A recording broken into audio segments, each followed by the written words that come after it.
All right, what's up, everybody? This is Give Your Anxiety, joined alongside with Kaiserklein, and we are about to cast Hazza versus Lucas. This is the best of 5 from the GUA October 2019 tournament series, and this is the round of 8 here. So I'm going to go ahead and spin that wheel and see what map we get here for game 1.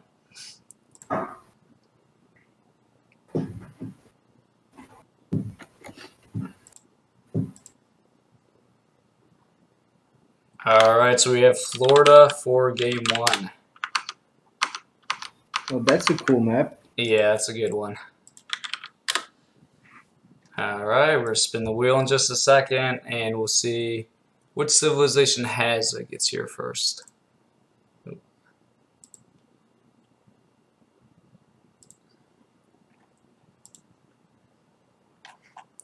Alright, so this is for Hazza. Which civilization will Hazza get in game 1? And let's spin that wheel.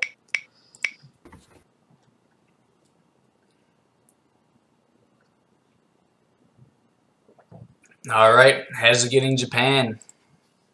Oh, Japan. Yeah, pretty good on this map. Yeah, I think he's pretty experienced with Japan too, so I think he'll be pretty happy with that. And let's go ahead and spin the wheel for Lucas. See what civilization Lucas gets here.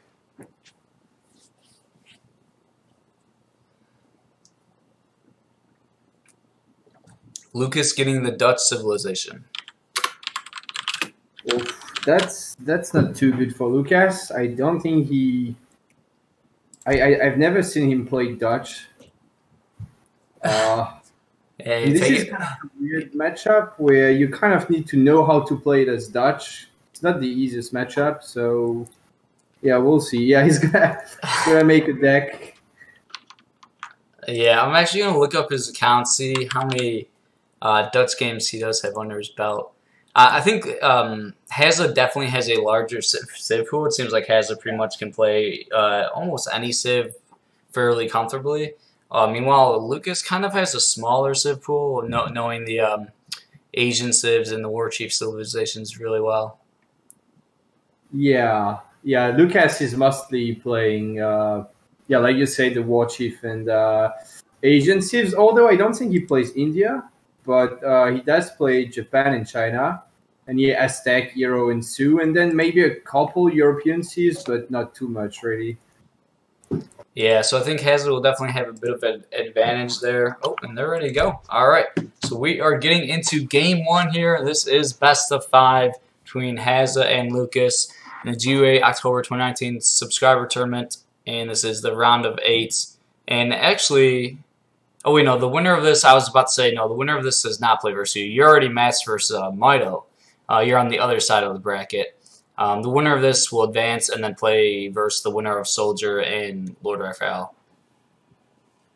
All right, yeah. So they're a bit late compared to my side of the brackets, basically. Yeah, they're still in the round of 8, yep. All right. So yeah, we gotta check which kind of crates we have here, because obviously coin is much better for Dutch, and wood is much better for Japan. It's a wood start. Oh, so Hazza's gonna be happy about that, and Hazza probably feeling more comfortable with the civ, with the matchup here in the civ selection. So Hazza's gonna be feeling good. Lucas might be a little bit out of his element here, but hopefully we'll see if he can compete here. Both players coming across 135 coin. And yeah, so this is an interesting matchup, like you were saying, Dutch versus Japan, Dutch versus Japan. And I think you're right saying that it is. You have to know how to play it. It's very kind of like specific. Yeah. So how do you think this will be played out? Yeah, that's the thing. You can't really know because there's several ways to play it from both sides. It's like you can see Japan going for Kami, pure Shrine Boom, the good old way, and trying to just defend and get it. And then killable massive Yumis kind of stuff. You can see Japan being more aggressive or doing some stuff like shipping the boats and all that stuff and doing Ashinagi in H2 or just Yumis. And I don't know, Dutch can also go for a forward barracks and open with skirms or and keep playing colonial like skirm Haas and some pikes. Or they can age and FF. I mean, there's all sort of things you can do in this matchup, and you just have to adapt and scout really well, I think. But I know how Lucas plays it from the Japan side, but I have no idea how he will play it from the Dutch side. Yeah, interesting. We are seeing Hazza start with Consulate here and actually using a villager to build a shrine at home so he can have both of his explorers going for this treasure here. And Lucas did get that 135 coins, so that was really nice. It was guarded by 2 pirates, so it makes it very difficult for Japan to get those types of treasures, but if you're a European civilization, you can just crack shot one of the gardens and then kind of leave it, keep a close eye on it, and just come back for it when your crack shot is back after the cooldown finishes, and that's exactly what Lucas did there. So that's actually, and for a coin treasure for Dutch, that's very nice. 135 yeah, coin. especially as we can see, he's used some of that coin. So like 105 of that coin was used for training builds as well. So it's gonna significantly speed up his build. He's queued up to 15 builds, but there's no way. I mean, he's gonna age 14 for sure, right? Like, Yeah, as you he's can already see has now, he's enough. already got the. Yeah, he's gonna cancel 1 build for sure. Cause, oh wait, never mind. No. I'm saying shit actually. No, he's not. I just did the math wrong. But yeah, no, wait, no, he will 15. Okay, but he will have just so many more resources for his first bank, because obviously he has more than 800 food when he clicks up, so he's gonna have some leftover food. Did he get hunting dogs? He also did get hunting dogs, and now he's getting gangso, which might not be worth getting just for the transition, but could be useful later on. So now he's got all his bills on food and nicely sending them on wood now after he's got the gang. So it's a nice little trick, because on Florida, of course, you have the free market. Yeah, and Hazza taking advantage of the sea here and deciding to ship his 3 fishing boats as his first shipment here. Yeah, and he did get the Portuguese consulate, like you said. So quite a greedy, not full greed Cami stuff, but still quite greedy from Hazza here. Yeah, and it looks like Hazza is building his shrines very defensively. He's not, a lot of times you'll see Japan build the shrines far out on the map, but he's using villagers and kind of building the shrines at home here.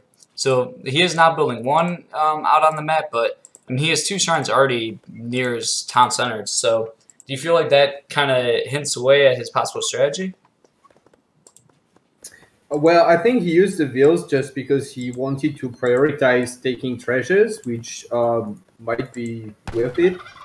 And why in base? Well, just because, yeah, his explorers were busy. I don't know why he builds that one now, honestly, though. And not, like, he could build here with his explorers or something. I mean, it's a really good spot, right? It's really far from everything. So I don't know why he's bothering to build with the vill right now instead of with his explorers. I don't really know what kind of strategy that could mean. I'm not sure, really. Yeah, I think perhaps sometimes if Japan players are like really looking to play aggressive and they don't want and they're doing like low shrine pops and they don't want their shrines to get sieged down, sometimes they might build them at home, and that could be a giveaway, but you never know. It could be, or it could not be. It could, like you said, it might just be because he wanted to get more treasures. And yeah, also because, I mean, if you're aggressive against Dutch, there's like no way he's gonna siege these down, right? Right, yeah. Anytime soon. So that's why I don't understand. But yeah, well, either way, we have a forward barracks from Dutch. Yeah, and were you talking about this shrine? I just noticed this one from Hazza. He built one that yeah, I just noticed that with 0 animals on it, so that's a bit unfortunate. The first one made sense because his explorers were busy and he wanted to spend the wood, and not like delay the shrine. But the second one he built here has literally no animal in it, and that's the one I'm questioning. But I mean, it's not a huge deal. It's like half a bill maybe of difference max. So it's a small thing. But we do have spikes now popping from the barracks, so that's a good way to play this matchup. It's you can go 700 wood, even though you instantly drop your barracks, because usually as Dutch you go bang bagan if you want to open with a building already. But this is nice because you can ship 700 wood and train pikes from the wood and still get a bank as well. So he's going to start sieging down. So yeah, now it kind of makes sense that Hazza wanted his shrines to be in base maybe. Yeah, so this is going to be pretty nice. These pikes are going to be able to siege down these shrines without being contested for a while, because there's no military building from Hazza. There's not going to be one for a long time. So these pikes, there's like 4 shrines that are pretty close to each other. Well, actually, there are 2 explorers and 2 war dogs, which will annoyingly like be a issue for these pikes. Yeah. Like they're gonna do so good here. They're gonna buy time, kill this one pike. I mean the dogs, and then the explorers can still go for the divine strikes. You know. Yeah. Like, you know. Every pike counts here, and losing 2 there is unfortunate. Yeah. Oh, but skirms are out now, so Hazza's gonna have to go back. But he did buy a bit of time and killed 2 pikes already, so it's pretty good. Because every single pike you can kill matters a lot. Exactly. Because it's not like Dutch really wants to train more pikes. You don't really want to train more of these. They're just for sieging. So, wow, wait, Hazza's aging. So he went for 5 boats, 600 gold, and just clicked up. But Lucas just scouted it now. Yeah, Lucas, yeah, he does see this, and there's just the barracks coming down for Hazza right now. Explorers, both of them are low here. Both might get killed, which is always annoying. And yeah, both of the Japan explorers do go down right there. And a villager goes down building the barracks. And a second villager. Minutemen's are called. But yeah, this is very awkward. These skirmers are doing a lot of damage. Second set of Minutemen being called, so they're going to be able to deal with these skirmishers to an extent. Yeah, but meanwhile he's got no views on the wonder, so he can't. I mean, he's aging, but super slowly, twice as slowly actually. And the barracks, look at that barracks, 2K 420. I know, that is so unfortunate. That's like as close to being built as it could possibly be while not being built. Yeah, but now he can build it. He just needs to set 1 build, and yeah. But gonna lose 1 more wheel here. Oh, is he gonna go on the fishing boat? Ooh, close save. That was a nice try, but yeah, that was a very nice try. Yeah, but didn't work out. So Hazza did take quite a bit of damage, but he's gonna be up quite earlier than Dutch, which is not something you usually have in this matchup. So he can be happy about that for sure. Also, now TC Fire is actually quite efficient against Skirms. Especially before they get the veterancy. But let's check units lost. Hazza did lose 3 builds and 2 shrines, but and got a lot of idle time. So I think it's still a close game, but Lucas did quite a lot of damage there. He can be pretty happy about his small colonial pressure, I think. Yeah, meanwhile, these 3 pikes are doing a pretty good job just being by themselves and sieging down these shrines. So let's take a look at Hazza's shrine population. He is now at 90, so that is pretty low. Second batch of Yumis crossing the map here. Yeah. And see there, we have 4 banks from Lucas. So who do you think's looking better eco-wise here? The eco is pretty similar. It's hard to compare the eco because there's so much stuff, right? The shrines, the wheels with market upgrades, the boats, and for Dutch you also have the wheels and the banks, you know, with different kind of market upgrades. So it's almost impossible to know who has actually more eco right now, but it's pretty close. And now Hazza is killing a wheel. This does not look good for Lucas though. 5 skirmishers getting caught. Nagys are now here, and these skirmishers are going to get melted here. Upgraded Yumis now. Yeah, you kind of want Haas against Japan for that reason usually, and I would have liked him to maybe somehow get his stable up earlier and train 5 Hussars already in transition. Now he's popping Hussars, but he already lost his skirms, and you know he's housed right now too, which is definitely a bit of an annoyance here. Only 50 population, and this stable is starting to get sieged down pretty quickly here, and yeah, and struggling for wood. So Hazza following up with 1k wood. And wow, 4 Hussars though from Lucas. And the veterancy is going to come in just before. There it is, yep. Veteran Hussars are in. He's going to let the stable go down. Thought he was going to maybe push and try to save it in time. But stable does go down. But there's a good number of veteran Hussars there. I think he needed to try to take that fight directly. Yeah. Now it's a bit too late because there's 5 more Yumis and there's no Minutemen. And I feel like Hazza is going to kite that. Like, the Nagys are just being annoying, snaring and all, and Yumis deal so much damage, even to the Hussars. And here are the Minutemen being called. But yeah, like you said, it would have been much better if that was at the stable. If that fight was taken at the stable, Minutemen would have been able to get involved sooner. A couple hustlers alive here. Batch of Reuters coming. Then he could have waited for the Ritas, because the Ritas would mean that he could snipe the Nagis quickly and then have the Hassas on top of the Yumis. But what he did was in between, right? He could have taken the fight earlier or later, but he just did something in between and just lost all of his Hassas. And I don't know. I mean, he's just lost his army. He's lost his stable. Gonna lose his barracks probably soon.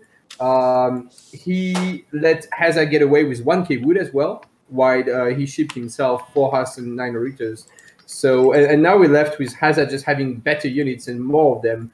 And I don't really know what Dutch can do about it. I guess he's going to try to go for a lot of Hassas and just hope it works. You know, just crush a fight and then come back in the game. But for the moment, definitely Hazza being quite ahead here. Yeah, that was a bit unfortunate not taking the best engage there from Lucas. He was starting to mix in some skirmishers, but yeah, actually skirmishers, like what are they going to do versus this army? And yeah, Lucas is kind of the underwhelming military master right now. It's going to be a little bit tough for him to get back into this one. And the raid here from Hazza, going to kill at least 1 Vil. If he can focus it down, yep. Then going to probably pull back now. No kind of overstaying here a little bit maybe, but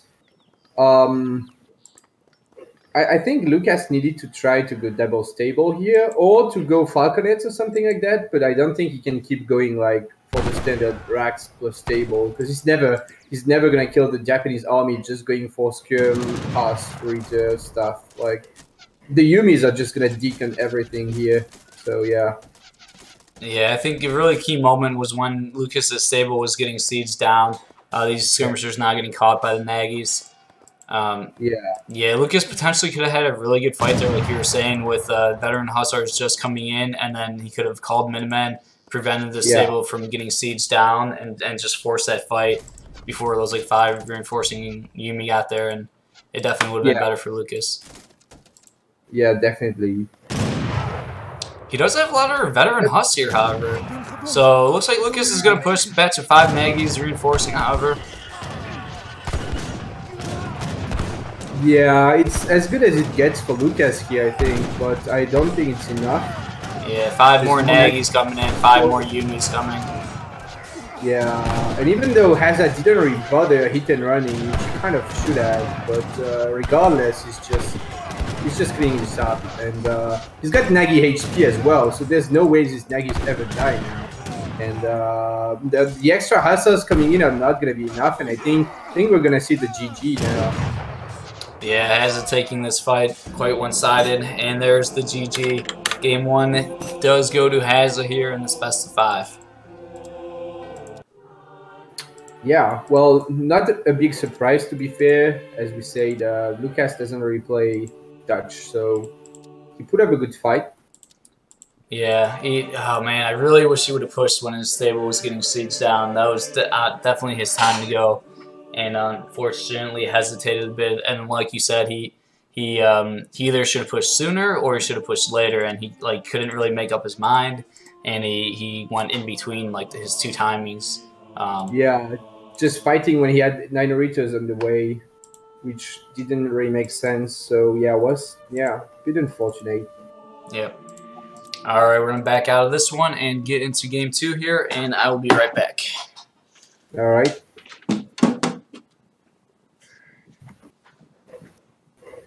So yeah, so that's a best of 5, I think, and it's 1-0 for Hazza now, and we'll wait for GUA to come back and give us the map and civs.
All right, and we have Mendocino for game 2 here.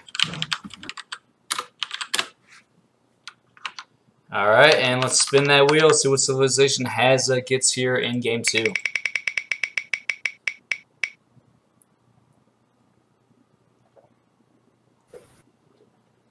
All right, Hazza playing the British. Yeah, well, he can play that civ as well. Yeah, has a very good civ pool, I think. Lots of and spinning it for Lucas. See what civilization Lucas gets here. Lucas getting Ottoman. Oh, yeah, he doesn't really play that, but they are really easy, so I guess it's okay. I've played Lucas Otto like twice or something. At some point, he just played them, and it was not very convincing. So I hope this time he's gonna play them better. But this is at least a pretty good Otto map, I guess, with the nice stagecoach in the middle. Yeah, so it's always great to see the players' reactions to like to their civs. Like I wonder if Hazza. I wonder how Hazza's feeling about this. Like he was saying, like, "LOL," basically. I think as long as Lucas doesn't get like Sue or China, Hazza is happy. He's pretty happy about it. Yeah, that's true. Like, well, I guess some stuff like Euro or Japan could be strong for Lucas, but I think Hazza would be already not happy about China or Sue for sure. But yeah, definitely. All right, everybody, we are getting into game 2 here in this best of 5 between Hazza and Lucas. Playing on Mendocino, Hazza playing as the British, and Lucas playing as the Ottomans. Yeah, some key factors on this map in this matchup, as Kaiser was saying, there's this 4 TP line. It is actually 2 separate trading post lines, so if you do want to get like stagecoach for both trading post for all 4 TPs, you do have to upgrade like 2 separate stagecoaches. But still, it is 4 trading posts, so that is a really key aspect of this map. If you can control that, if the Ottomans can control 4 TPs, it could definitely be very good for them. So that is definitely one option Ottomans have in this matchup. I didn't quite catch. What did you say? Did you say it's two separate stagecoach or one? It's 2 separate, right? Yeah. Well, you have to upgrade only one side, and then the other one gets upgraded. Does it really? Yeah, but the tricky thing is that if you don't build a TP on the other side, it still looks like it's not upgraded, like now. And then when you build a TP on the other side, it gets upgraded. It's kind of weird. Oh, really? Wow. I did not know that. I'm not a big TP player, but I should have known that. So you're saying if you upgrade stagecoach on any trade post, it does it for the whole line? Right. Okay. And then you're just going to build a TP on the other side, and then it will be upgraded. Huh. Too. Oh, wow. But So it's kind of like very tricky, yeah. Yeah, it's kind of... I've seen people play the entire game with like 2 TPs on one side and the other side not being upgraded, and boss players just totally ignoring it because they didn't know that if they would build a TP, it would be like free stagecoach. Wow. Yeah, so it's kind of like a graphic bug, like the card doesn't change until you build the trading post on that other line. It's kind of like they had to find a way to code it so that it works, and I think it has to be like that. It's sort of a trick from the map maker, Ricky, I think. He had to do something weird so it works, so yeah. All right, well, fair enough. All right, good to know. All right, anyways, Lucas, both players actually starting with the trading post here. So the British, as myself, not British usually aren't a big trading post civilization.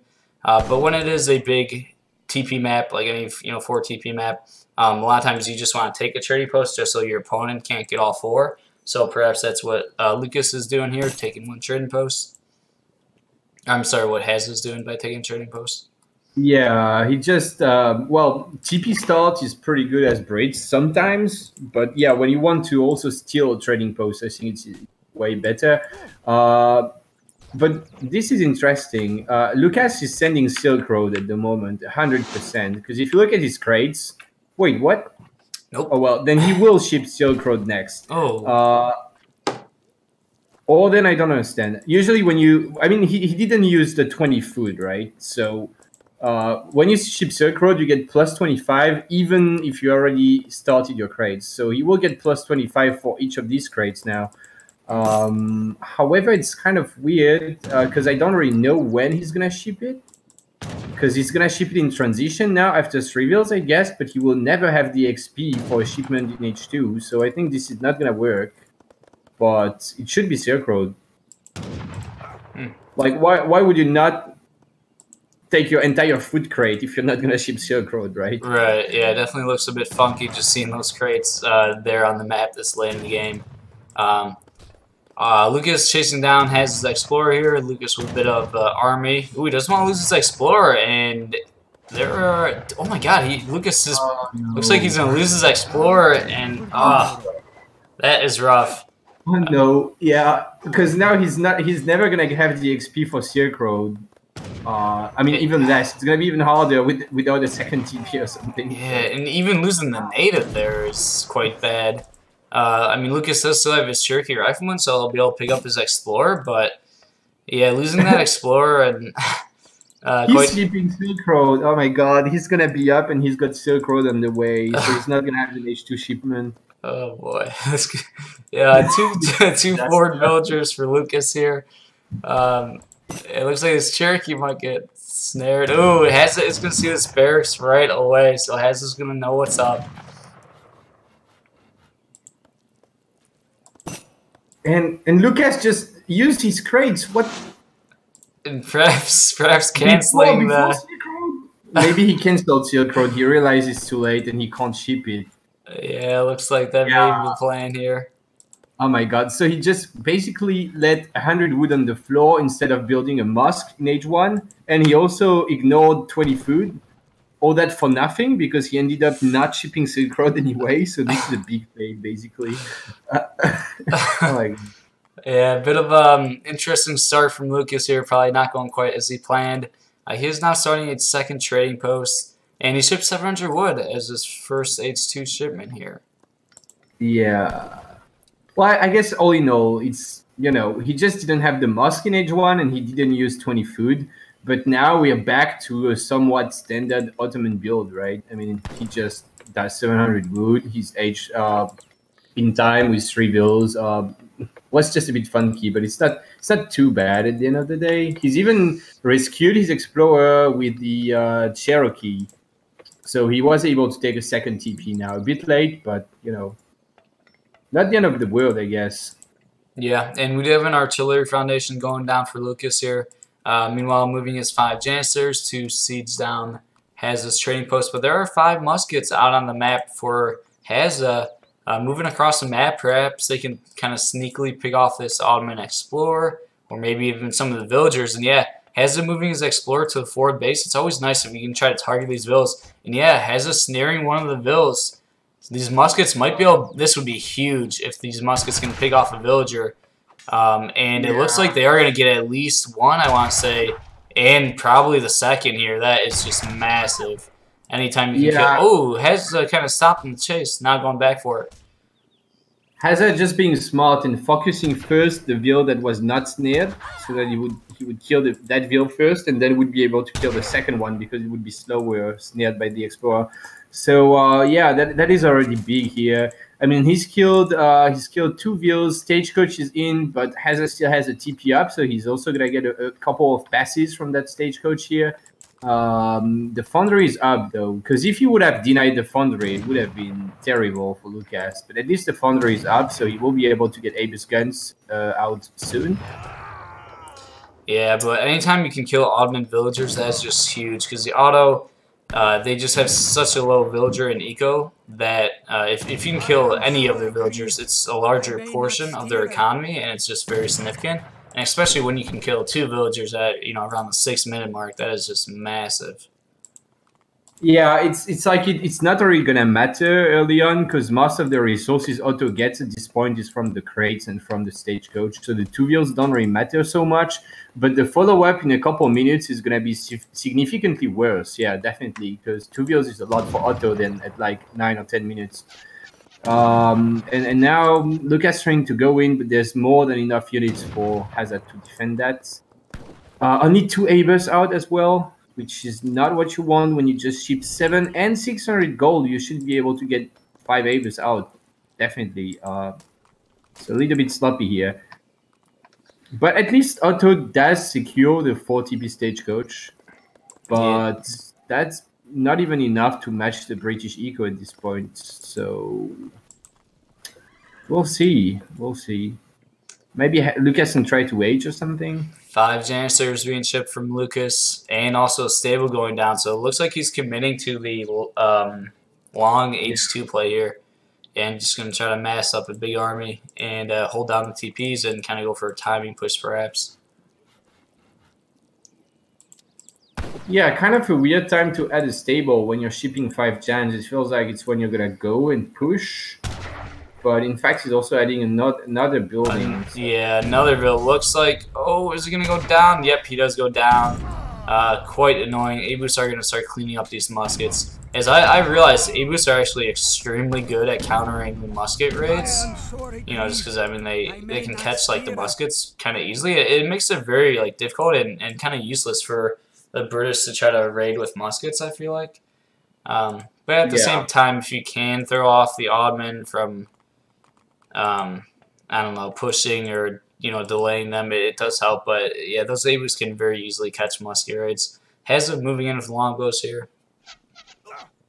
Yeah, focusing the Abus, killing one of them and a half pretty much. So there's not that many Abus out for Lucas. I mean, 5 Abus is nothing at 9 minutes. Usually, you can get like 10 Abus guns at maybe 7 or 7:30 at latest, and now he's got 5 at 9 minutes, which is just not good. And it's not gonna be enough to challenge the longbows. If he had like 15 Abus now, which he should, he could just shoot at the longbows and win the fight. But now Hazza got the ranged infantry advantage, basically. One Janissary challenging the British army here, accidentally getting created from the barracks. And that was just a 1 Jan that got trained from the racks and just suicided, unfortunately, with the wrong garrison point for Lucas. And now even a stable down from Hazza, 5 Hussars out. Yeah, so for Lucas, oh wait. For Hazza with 5 Huss, yeah. Both Yeah, I mean, players. they both got 5 Huss, yeah. What did I want to say? Yeah, I don't understand the 5 Jans here. He's done nothing with them, and I don't know. This was just so over. Look at the scores. Like, what the hell? It just, I don't know. Not much happened in this game, but it's already so over. Yeah, Lucas with quite questionable like age 1, and then just losing 2 villagers so early, you know, of course, is just never good. Yeah, just Hazza strong as always, and Lucas not the best play perhaps. Both players, Lucas now moving in, trying to get the Hussars on top of the longbow here while getting the Janissaries in the mix here. Lots of longbows here, however. At this point, I think you gotta melee all your Jans. Yeah, get on top of those longbows.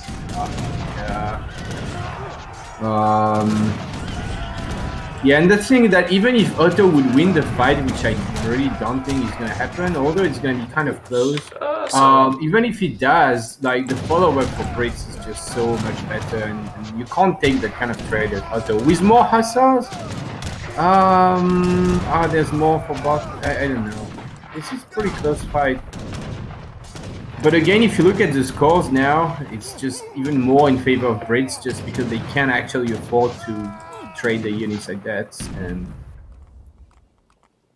I guess he might clean this up though. More musks, 8 more musks. Okay, so I guess Hazza's gonna be fine. Yeah, I don't know.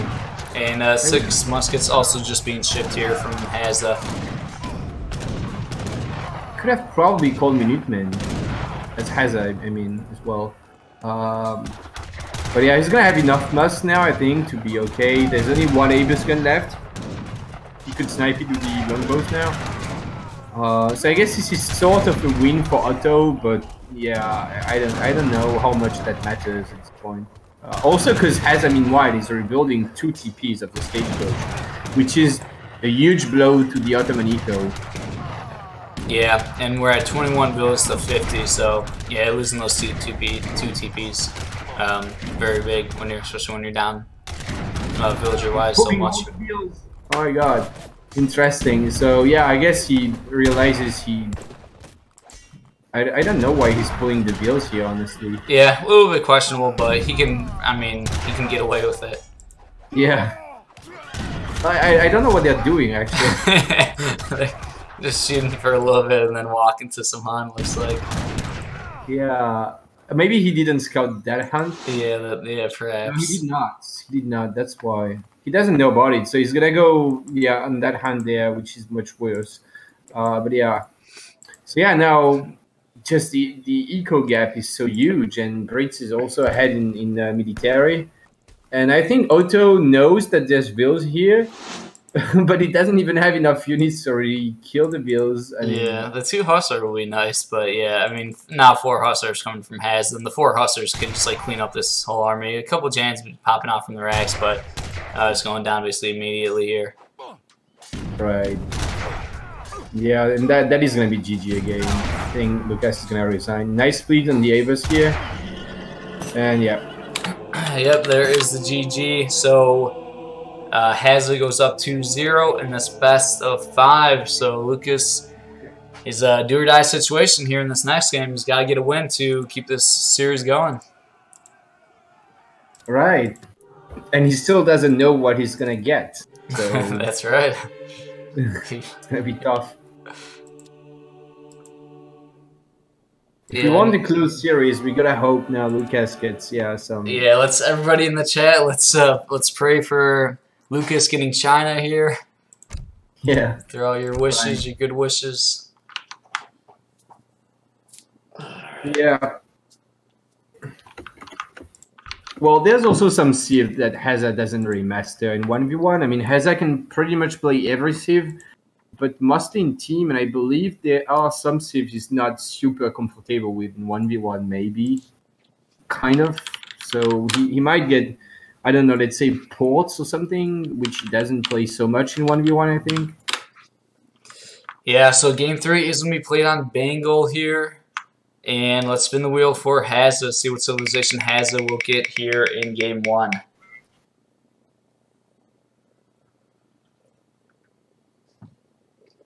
Hazza playing as Japan once again. Oh my god. Yeah, let's see what civilization Lucas gets in game 3. Come on, let's get China. It has to be Aztecs now. He's gonna get Aztecs. Let's see. Lucas getting, what civ is he getting here in game 3? German! Oh! Well, Lucas getting German. I think it's one of the European civs he plays more than the others, but it's still, not good, and not good on this map against Japan for sure. Like, it's a terrible German map, really, and this is going to be tough. Yeah, we got perhaps not in Lucas's favor this series, but of course a lot of it is just due to Hazza having a much larger civ pool, and you know, we're saying that Lucas is like kind of getting these civs that he's not good with, that he's not comfortable with, but it is due to the fact that he has a smaller civ pool. So it's not necessarily like the first 2 games. I wouldn't say was unfortunate for Lucas, like matchup wise. I think he would have been fine playing those civilizations. It was just that he's not as comfortable with as many civilizations, so he just doesn't have that overall civ and I don't know, skill that Hazza does. Yeah, he kind of has himself to blame for really not playing a lot of civs, I guess. He can play only like 5 or something. So of course you're very likely to not get the civs you play. But to be fair, getting German against Japan in this map is not nice. Even if you play German, it's not nice. So yeah, definitely. I'm gonna try a little bit for Lucas here. Already gonna have to go herd these elephants now with his setup wagon, and then Japan just gonna get 100 water buffaloes, and Germany will not be able to take a trading post, and Germany doesn't have a second mine in their TC and all that kind of stuff. It's not too good for Germany, really. Yeah, I agree. Definitely this game, Lucas did get a little bit screwed with the matchup and the map, I think. However, we did see Amigo versus Samwise on this map earlier in the tournament. It was actually Amigo was Germany and Samwise was India. And Yeah. Amigo did end up winning this one on Bengal. I mean, you can. If your opponent misplays, you can for sure. Like we could see something like Lucas going for tower rush and just somehow winning. You pretty much have to go tower rush in this matchup. I think on no TP. You can try to FF, but I'm not sure this should work. But we'll see. We'll see what he can do. Maybe he's gonna surprise us. Yeah, Hazza, like you said, probably will have to pull some kind of trickery out here. We'll see what he what he has up his sleeves. Yeah, because we gotta say that Migo did play German in this map, but Germany is one of his main civs, to be fair. So Right, yeah. Yeah. But yeah, anyway, so what did they get so far? 100 food already for Hazza. Okay, yeah, that's quite big. And gonna get a 50 wood as well. Now, and Lucas just not really finding much. Yeah, looks like Hazza's off to a pretty good start here. Meanwhile, Lucas not looking so hot. Does have 50 wood in the corner of his base there, but unscouted currently. Yeah, and also kind of scouting in a weird spot now. I mean, it's not where there are the treasures usually. You don't really want to go on top. You want to go in the bottom half. Especially because you know that Hazza already scouted this area, right? Like, you don't want to scout that. If there was a treasure, it would have been taken already. So yeah, just Lucas just not gonna find anything. A bit unfortunate here. Hazza already getting 2 shrines on the field. So with the 50 wood, he was able to have 250 wood, which is more than 2 shrines. And now he's aging already. It's very early for Japan. It's got 2 vills, which is never really great, but it's kind of what you ship here. And Lucas just shipping 4 vills, so twice the amount of Japan. Yeah, I think Hazza shipping the 2 villagers because he knows that Germany don't have a ton of options, and Germany will most likely have to be aggressive and then really try to pull something off early. So Hazza, he doesn't need to ship like the real boomy cards. He wants to prepare for early action here. Yeah, there's really no reason to risk shipping like Kami on this map against Germany because you already don't need to be greedy to beat Germany without a trading post. So yeah, 2 vills sounds like a good option. 300 wood is an alternative. I know Maito likes 300 wood better. I couldn't tell personally which one is better, but it's probably roughly equivalent because you get more shrines out of the 300 wood, of course.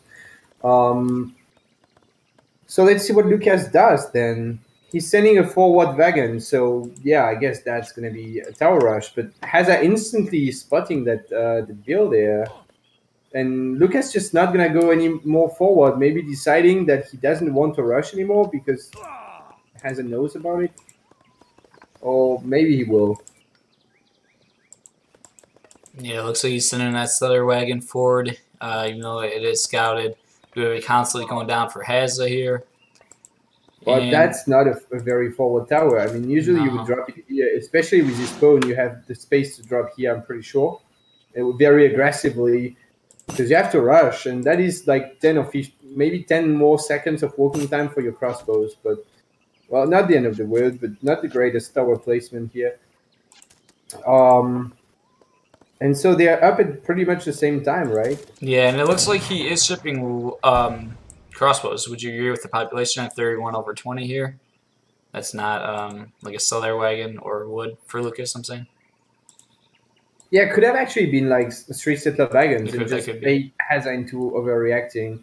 But it looks like it's going to be the good old tower rush here. Yep, and we do also have a barracks going down. Like you said, the tower is kind of far, and the barracks even a little bit further away beyond the tower. Yeah. So yeah, we'll definitely slow down Lucas's rush here. And already clubs out for Hazza and a barracks way in the back behind his town center. So Hazza's preparing for this aggression very smartly, intelligently.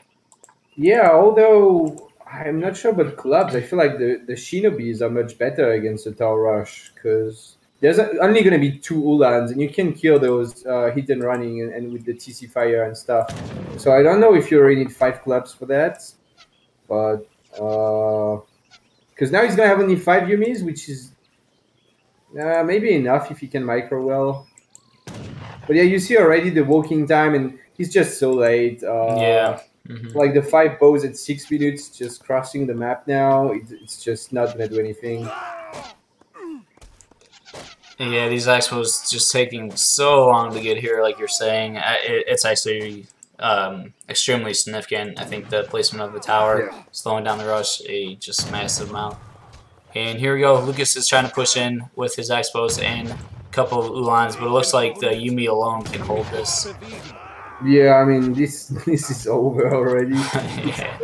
I don't know. Like at this point, you might as well build a stable in your base and ship 8 bows first and cross the map with them, and you would have a better push than if you build a tower less than middle map, you know, and just so far behind. And yeah, that's unfortunate. And now, what is the follow up for Lucas? I mean, he can go greedy, 3 set of wagons, 700 wood, get a stable up, that kind of stuff. But meanwhile, Japan is. It's just maybe Japan and have better units and better eco than Germany at this point. So it's going to be very tough. He's got to make pikes maybe to try to siege down the shrines at least or something. Yeah, Lucas looking like he doesn't have a ton of options here. Just, how many expos are these? What is this? 16 crossbowmen crossing the map here. But has quite a few Yumis here. Couple Ulans are. Yeah. Yeah, this doesn't look too bad for Lucas, but I think it can't really push in there. And the Ulan just dying so quickly to TC fire and. Yeah, and a potential min-min call. There's the min-min called sentries right there. And these Yumis are just able to clean up these crossbows here. Or at least just push them back. Yeah, he's gonna trade these Minutemen for so many crossbows here, and Lucas is retreating with 6 crossbows now. He's gonna drop a stable. Yeah, he's dropping a stable, so that's what he needs now. I mean, you can't keep making bows at this point against Yumis. It's not possible already. Bows are so bad compared to Yumis, and there's just not enough crossbows here. So he's gonna go Ulan, and that's what he's doing. We'll see if he's gonna be successful here. Yeah, Hazza's just looking strong, man. He can play every civ, it seems like. And it's quite interesting to see. Obviously, like in the major tournaments, players aren't, forced to play as every civilization. So it doesn't necessarily make sense for players to play as every civ. Yeah. But it is interesting to see how some players just have very large civ pools and are like very good with every civ, and then other players, are just much less experienced with some civs. Yeah, definitely.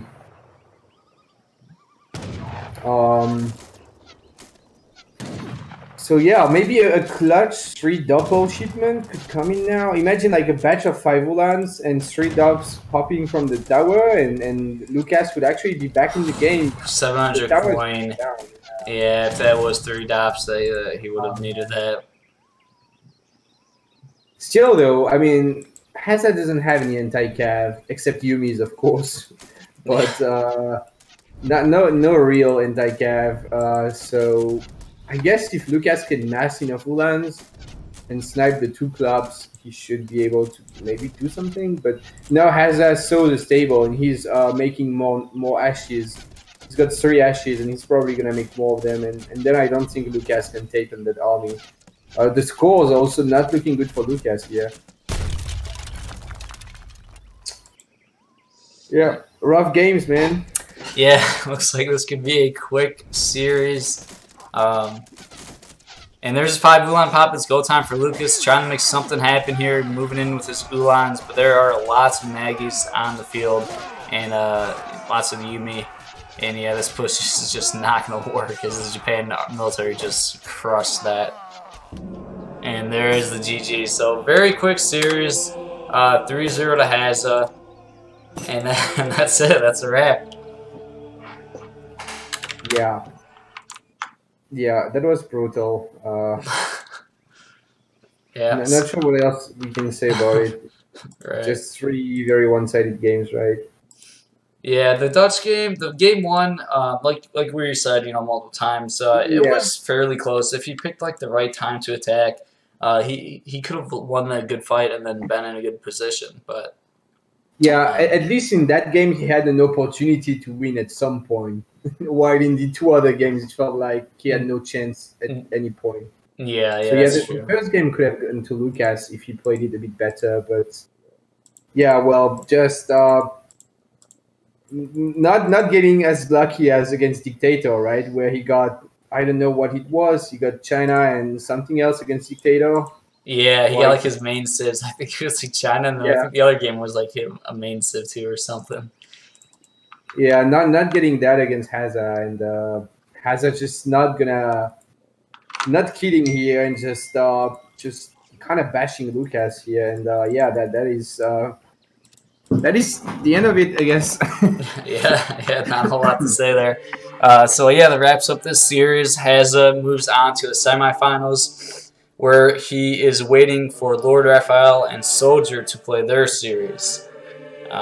So I'll actually post a link to the brackets in the chat right now, and we'll talk about the remaining tournament here. So we'll start off with, if you want to discuss the remaining series here in the tournament, we have Lord Raphael and Soldier, which is the last round of 8 series. That's going to be a best of 5. What are your thoughts there of what could happen or what's likely to happen?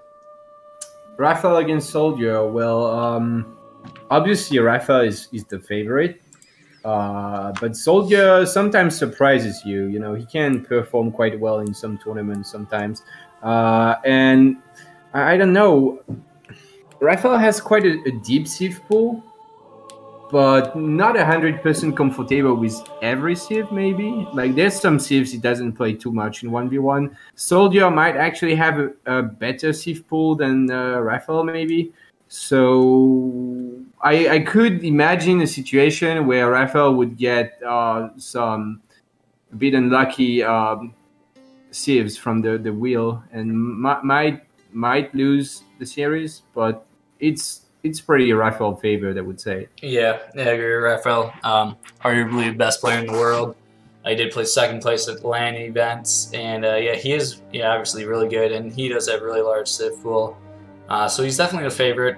But yeah, like you're saying, Soldier has been playing with lots of different civilizations lately, fairly recently, kind of. So, and like you said, I think Soldier is always kind of like one of those wild cards where you don't really know how he's going to do in a tournament. Like, he could underperform by quite a bit, or he could actually like impress people quite a bit. So, right. And Raphael also tends to sometimes just suck at the beginning of the series. He's known for always dropping games at the start. Like, he's not warm. He didn't warm up, and he just loses 1 or 2 games at the start of each series in tournaments, kind of, So you don't know what could happen there. But also, Raphael maybe not being that active at the moment. I haven't really seen Raphael so much online. Yeah, so we'll have to wait and see. Potentially, Soldier can pull off an upset there, but we'll see. Not sure when that will be scheduled yet. We'll post when we have the scheduled times for all these matches. Yeah. And then on the other side of the bracket, once again, typical tournament format, we have Kaiserklein playing versus Mito in the semifinals. So what are your thoughts here? And I'm not sure if we have this scheduled at any time yet. I don't think we have it scheduled. We need to wait for Mito to schedule that. Yeah, and I'm gonna post my updated schedule in like the topic, because with like the time I have off and possible times that we can schedule and all that. But yeah, anyways, getting back to that. So what are your thoughts kind of going into this? It's obviously you guys have played versus each other a lot. Of course, it is a bit different with random civs, the civ wheel, and random maps. Maito just plays a bit more civ than me. I play most civs now. There was a point where I couldn't play most of the civs, and now I can play almost every civ. But there's still, you know, I can still get Aztecs or whatever and be really, really in a bad spot. While Maito doesn't really have any civilization, he never plays, kind of. I mean, he's got experience with every civ, pretty much. So that is an advantage for him.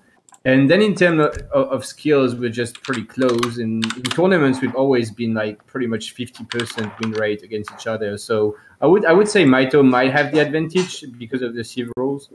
But it should be pretty close, and it's gonna depend on what we get. Really. Yeah, I agree, and that's funny.